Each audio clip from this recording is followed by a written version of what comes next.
Everyone, welcome to my another mini blog. কেমন আছো তোমরা সবাই? আই হোপ ভালো আছো। টিচার্স ডে কাছে অনেক দিন হয়ে গেল, সময়ের অভাবে আমি ভিডিওটা আপলোড করতে পারছিলাম না।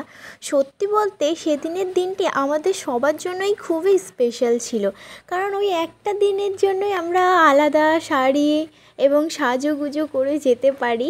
আর ছাত্রছাত্রীরা নাচ গান কবিতা সব কিছুই করেছে, আর আমরা শিক্ষক শিক্ষিকারা ওদের সাথে আনন্দে মেতে উঠেছি। চলো ভিডিওটা স্ক্রিপ্ট না করে এন্ড পর্যন্ত দেখো। আই হোপ আমার ভিডিও তোমাদের ভালো লাগে। কেমন লাগলো?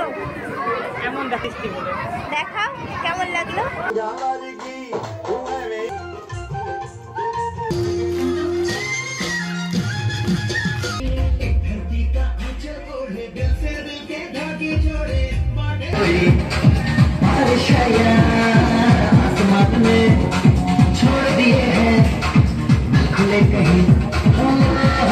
টিচার্স ডে শুধু একটা অনুষ্ঠান নয়, এটা আমাদের শিক্ষক শিক্ষিকা হিসাবে দায়িত্ব আর আনন্দ দুটোই মনে করিয়ে দেয়। আমাদের স্কুলের বাচ্চাদের জন্য অনেক অনেক ভালোবাসা। তো ভিডিওটা বাস এই পর্যন্ত, দেখা হচ্ছে নেক্সট ভিডিওতে। ভিডিওটা ভালো লাগলে একটা লাইক করে দেবে, আর যারা ইউটিউব থেকে দেখছো চ্যানেলটাকে প্লিজ সাবস্ক্রাইব করে দেবে।